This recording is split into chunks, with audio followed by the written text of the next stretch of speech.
All right, we are ready. It is time. It is time. It is time for Covenant Conversations. I hope that you enjoyed the sound of Mr. Jeff Marks, who's definitely a favorite here, friend too, so sweet, tremendously. But right now, I think we got the ladies ready on the line. Let's see where they are. You're here. Hello, sweet there lady. There you are. Hey there, how are you? I am doing great. How about you? I am doing pretty good. I'm excited. It's February. It's Black History Month. It's the month of love and heart awareness. It's like so many different holidays that are celebrated in the month of February. I know, so much good stuff going on, and I'm excited. I'm excited about it being Black History Month and the month of love, which is the one we're focusing on tonight. Yes. So much good stuff this month. So I didn't spill the beans. I just said, that we were going to talk about love and Valentine's Day, and that's kind of it. So you get to actually deliver the topic tonight. So go ahead. Perfect. And before I do that, I just want to introduce everyone that's in the room with us today. I'm Alicia, and then we also have Denise. Hello. And Crystal Marie is typically with us. She sends her regards, but she actually had to fly out of town last minute, so she's not here tonight. But I am very excited because we do have another special guest with us. Her name is Lorinda, and I'm just so happy that she agreed to come on this evening. She attends our church, and she just has a great personality, a lot of wisdom, a lot of perspective. And she also has her own show as well. So I told her I would let her introduce herself.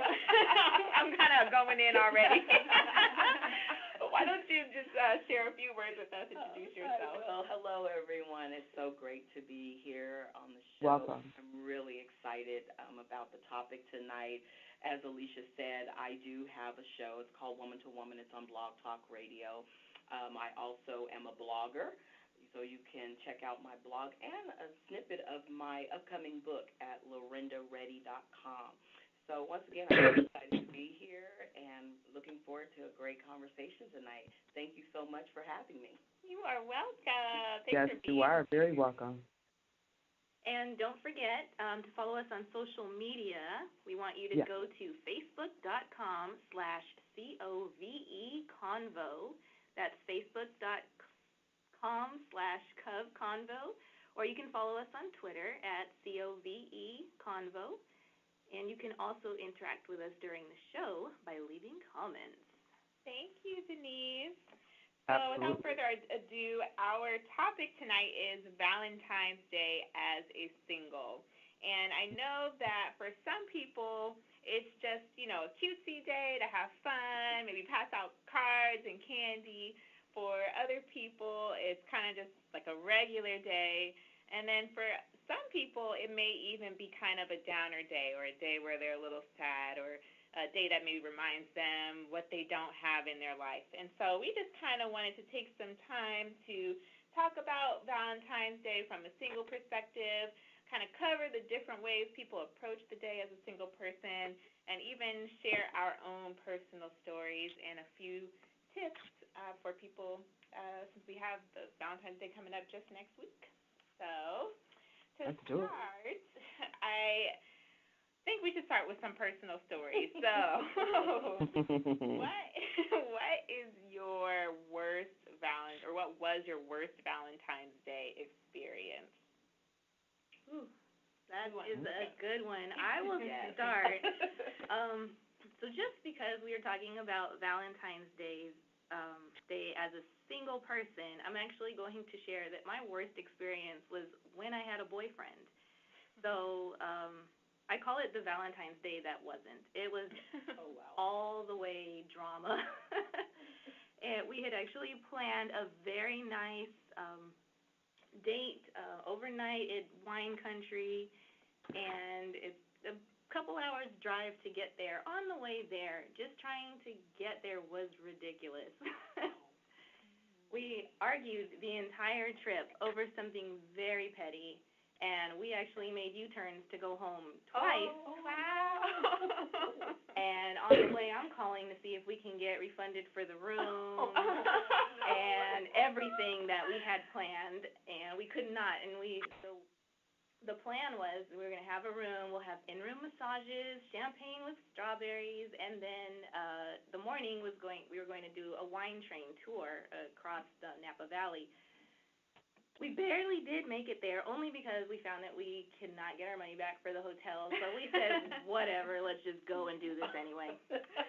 So with the attitude and everything, not wanting to share champagne and strawberries together, we went and we fought so long, and we just yell and scream at each other. Somebody eventually called security, and the security person came to the door to ask, is everything okay? And I was like, you know what, just get me out of here. So I ended up staying in a different room by myself, and then my boyfriend, this is horrible, my boyfriend, I think it was 56 missed calls that night, and I was not trying to talk to him. And he ended up saying, I don't want to go back home without you, but I don't know what's up if you're home or not. And I had stayed the night in my own room, ended up taking a $200 cab ride to get myself back home. So, my moral of that story is it is okay to be single on Valentine's Day, because it is far worse to spend it with the wrong person. Yes, happy Valentine's Day. Right, that was a lot worse than I was expecting. I was like, oh my goodness. Wow. Oh, wow. Okay. I'm sort of like, whew, that was a lot. The worst Valentine's Day, sort of in the season of Valentine's Day, I got together with a girlfriend of mine, and all I heard from her during just our time just sort of hanging out, and the day is sort of around the corner, Valentine's Day, is how wonderful her boyfriend is, how amazing he is, and look at the cards he's given me leading up to the day, look at the trinkets he's given me, and just on and on and on. And then as she went on, her last statement sort of just was a sucker punch to me, because she said, he's such a wonderful guy. We have such an awesome relationship, better than all my family and loser friends and their divorces. And at the time, I am divorced. So I was like, whoa. Oh, my God. All righty then, so tell me how you really feel. Wow. So that was like the worst. It really put a very bitter taste in my mouth for Valentine's Day. It put me on a course of, is this a competition now? Is Valentine's Day this competitive? My boyfriend is better than your boyfriend, or my husband is better than your husband. It just left a really, really bitter taste in my mouth. Wow. Yeah. Wow. This may seem naive to ask, but it may be obvious. But do you feel like she did that on purpose to be vindictive? Oh, yeah. Yeah, okay. Yeah. Definitely. Wow. Definitely. Because I've known her for so long. She's been there through the ups and downs, and she's been with this, now they've been together almost 20 years. And so she's looking at the fact that I have a better track record. Yes, he's my boyfriend, but we've been together for 20 years. And, he's so loving. He's so wonderful. He gives me all these things, and I don't have all those dramas that you've had or my family's had. And so it was definitely a ding. That's ridiculous. Ouch. See, when people are happy, they don't need to do stuff like that. Right. That's just you give yourself away when you. Very good point. Yes. I agree. Well, mine maybe doesn't feel as bad now. Now that I'm Not so bad. But it was still pretty bad. There was one year where I will admit this, I stayed in bed the entire Valentine's Day. It was really sad. I'm normally not that way, but I was actually, okay, so you know how sometimes like you have an ex and then your ex gets married, and then that can be a tough day. Yes. Well, I was in a situation where a guy I dated, I don't like to call my exes. I don't know. I've talked about that on the show. I'm just weird. You guys, bear with me. But people that I've dated, this guy that I dated, I was really in love with him at the time, but I strongly felt God tell me no about him, and that was the reason why I ended things. It wasn't like we did have an argument, but it was more so the reason why I stayed away is because God was just like, this isn't what I have for you. So I still had feelings, basically. Right. And so he ended up getting married, and his wedding was scheduled for Valentine's Day. Oh, God. And so that whole day, not only was I not with anyone, but I had to know, like, this is the day that he's, officially gone. And I was literally in bed all day, and I didn't really tell anybody why I was in a bad mood. I didn't want to talk about it. I just kind of stayed in my own little world, and I let the day pass, and then I was good. After that, it was just like I had to, just accept it. Accept it, process it. And I did. And now anybody who knows who got married on Valentine's Day. Yes. Wow. Yes. So anyway. See, I had an in-bed Valentine's Day, too, but my reason was not as legit as yours. Right. I was just mopey. Yeah. Sweet lady, did you have a story that you wanted to share? It was, yes. No, it's okay. I was just thinking of it. I had a similar to yours. At the time, I was working for the county clerk, and the county clerk, we had to, do marriage licenses when a couple came in to, register to get married. And the ex-boyfriend, the one that I always felt like got away. And the way that we broke up, we just were never able to rekindle it. And on Valentine's Day, he came in with his girlfriend to get married, and it was my turn to do the marriage license. So I had to do the marriage license. Yeah. I was shaking the whole entire time. Just like a leaf. Oh my gosh. And there was because we stayed open late, like certain days of the week, and so everyone was busy. Valentine's Day, a lot of people want to register to get married, the same day. So there was I couldn't ask to switch with anyone. So I had to do it. I had to remain professional. Wow. And I was deep in the bar after that one. Got off work and went straight to the bars that day. That was a little bit much, but I was brokenhearted. It was very, very difficult to do. But I kept it together. I was professional.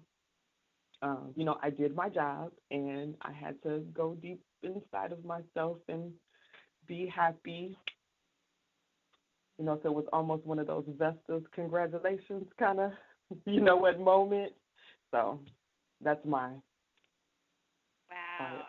Hats off to you. I feel like I would have probably been tearing up, and I would have had to play it off I was just so touched. This is just so beautiful, and been crying. I wouldn't have played it off. I'd have slammed your license down. No. Onions in the office.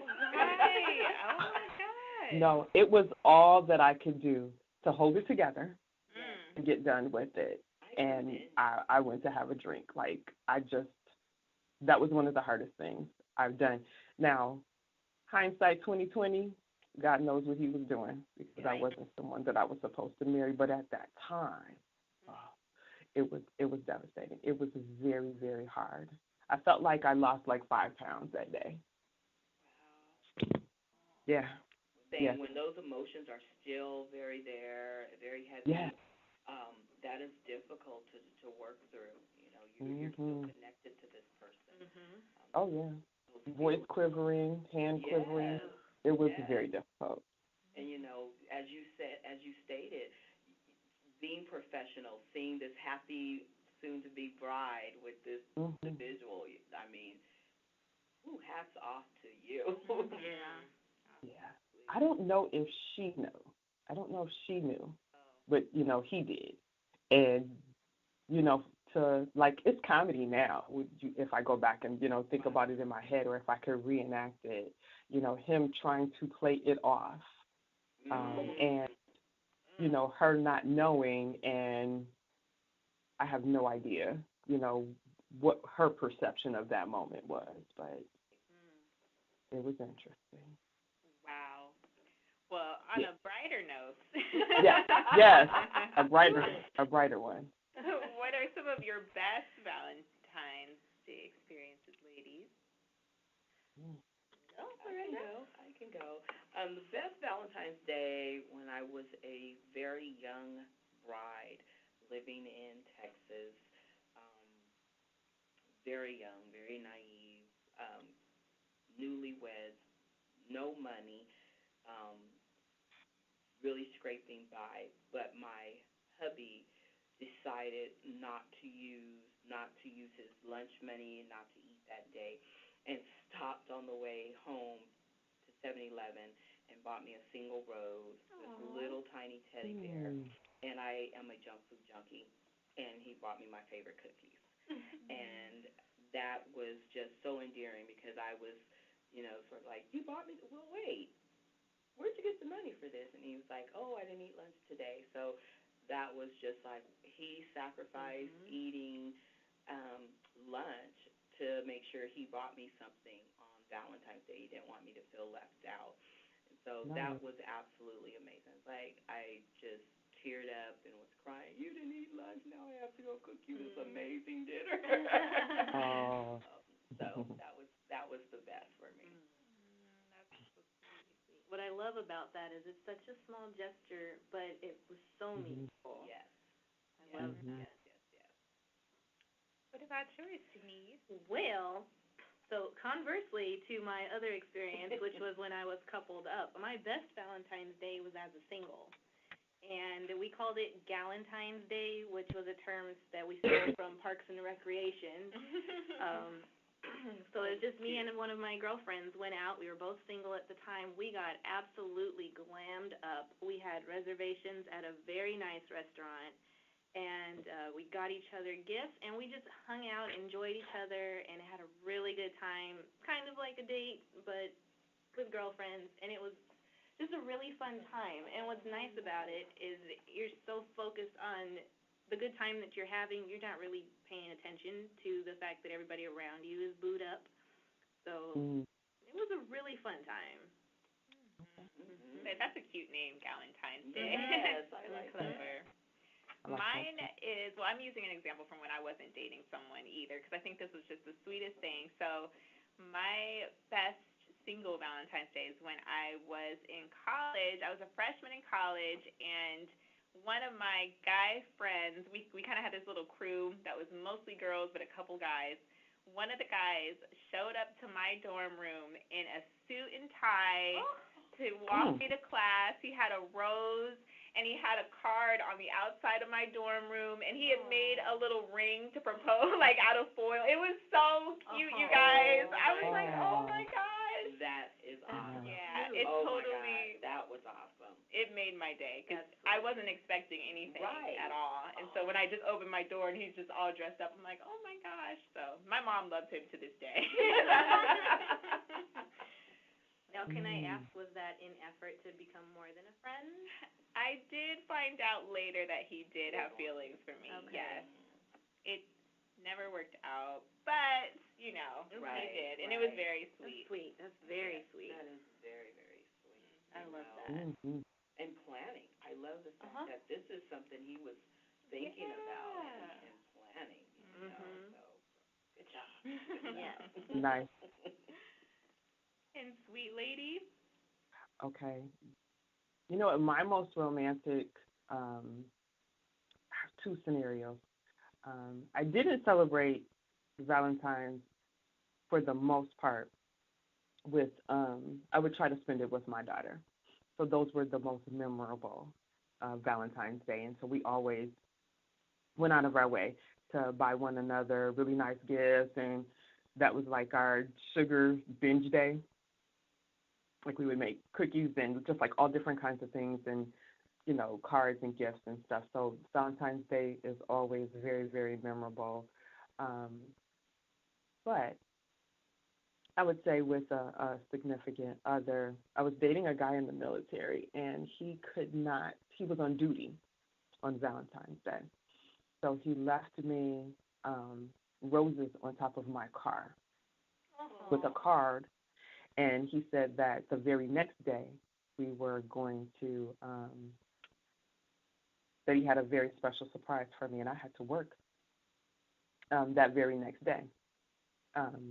So I went to him on post and took him something to eat for Valentine's Day. And then the very next day I had to work. Well, I go into work and I find out that I have the day off because he had talked to my supervisor and asked if I could have the day off because he wanted to take me to a concert and he had tickets. And at this particular, it was like a part-time job that I was working. I worked with a lot of older ladies. So this is I was dating a military Navy guy who was older, like maybe 10 years older than me at the time. So they just knew like he was going to propose. So the other ladies volunteered to take my spot because they thought I was going to get proposed to, but it wasn't the case. But I got to work, and I had the day off, and he was there, and he had made reservations for us to go out of town for a concert, like a 3-hour away trip to a concert. So that was probably the most romantic Valentine's Day. What a sweet, nice surprise. Very nice. Mhm. And the planning that goes into talking to your supervisor first. I love that. Yes. Definitely telling me that the fellas out there, if you're listening, you all have some serious planning skills that you haven't tapped into. Right. Yeah. Planning is romantic. So. It really is. And it's like you said earlier, that it's the detail. It's the details that are like really important. So it doesn't have to necessarily be like lavish. It's just that we can see that you went out of your way to get your favorite this or whatever it is that you choose to give us, we'll take it. But it's the planning of it is just so thrilling. They have no idea. Yeah. Yep. They have no idea. Shows the effort. Yes. Definitely. So I know we only have a few minutes left. So what I want to do is kind of, I guess, roll the next two questions into one. So if you were following me on Facebook or social media, you may have noticed that earlier this week I posted about different types of singles, and I kind of gave them names. So I'll read them off. And they were Sarcastic Sally, Girls Night Glenda, Depressed Daisy, Passive Patty, or Festive Felicia.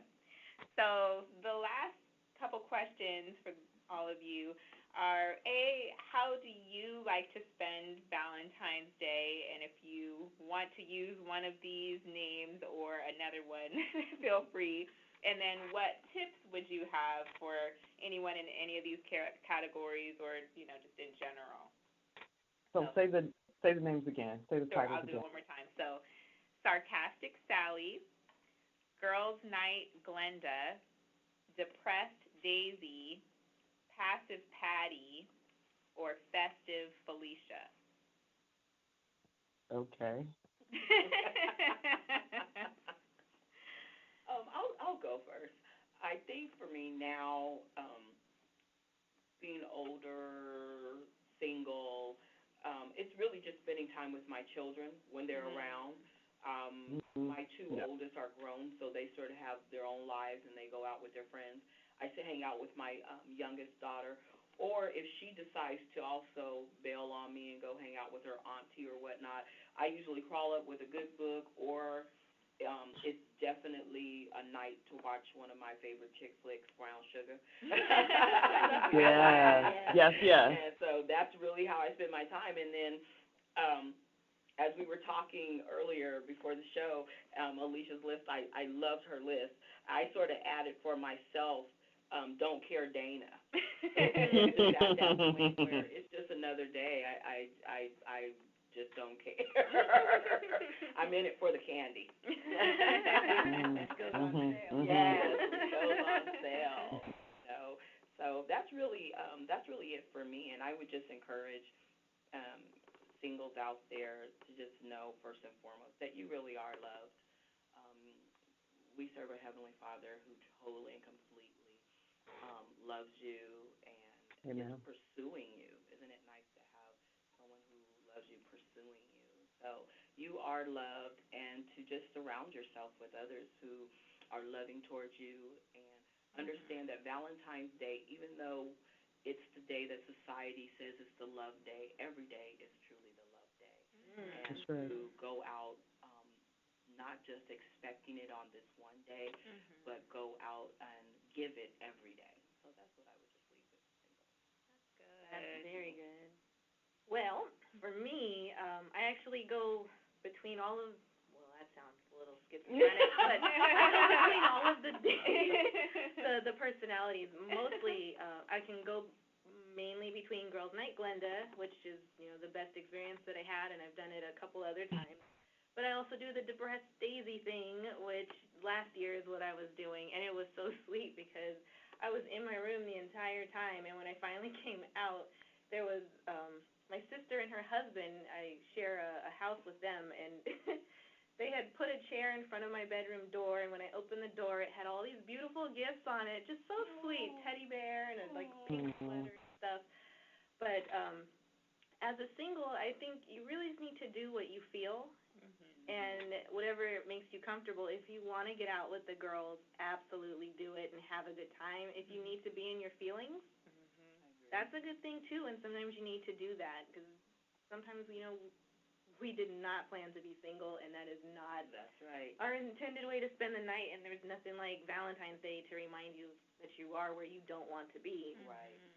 If you want to binge on chocolate, I do that too. Yay! And there should be a chocolate binge Candace or something. And I've had the nights of Kleenex and wine and a sad romantic movie for me. And if you want to find a date with a guy friend, whatever you want to do, I think that's how you need to spend your evening. It's just important that you're not letting other people pressure you into what they think you should be doing. I totally agree. That's great advice. No pressure. You are allowed to feel how you feel. Yes, exactly. I love that. I would say for me, I'm typically, if I'm not dating anyone, I'm definitely passive Patty, or I guess don't care Dana. That was a good one. It's just, it's another day for me. I don't typically feel the need to parlay it into a girls' night or make it. It's like if I'm not dating someone, it's just another day for me personally. I have done the Girls Night Glenda thing, which was cute, but what I liked about that is after that we went to a co-ed bowling event for singles. It was like a singles Valentine's Day thing. So I still worked some men in there because I'm either going to be by myself or with a man or some kind of testosterone on that day. Your presence has to be there. Right. So maybe that could be a tip for someone if you do want to maybe celebrate the day, see if there are singles events like that going on because, maybe girls' night is an option, but there could be something going on where you could actually meet somebody. So I would say keep your options open.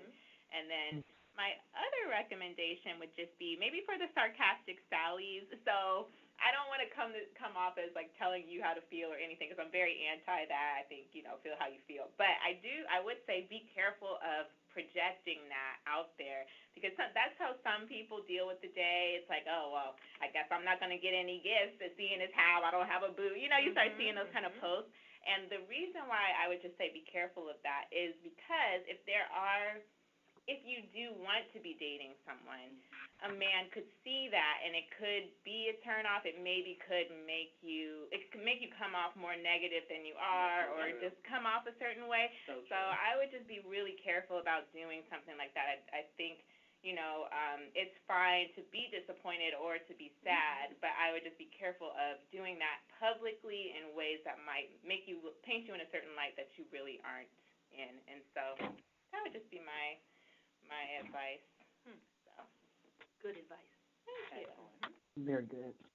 And sweet lady, do you have any parting words as well?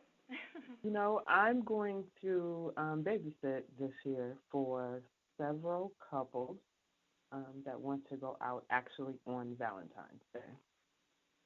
So I'm going to have a house full of little ones, and we're going to have a Valentine's party. Oh, That be is fun. so much fun. I love Yes, it. and everyone's under 7, from 7 months to 7. It shall be interesting. I like that. And then that's so considerate of you, because then you're alleviating your coupled friends from having to watch their kid or figuring out what they're doing. So it's like you get to celebrate and help them out. So that's very sweet. Thank you. I told him to take advantage of it because when my man shows up, I'm not babysitting anymore. Right. Busy.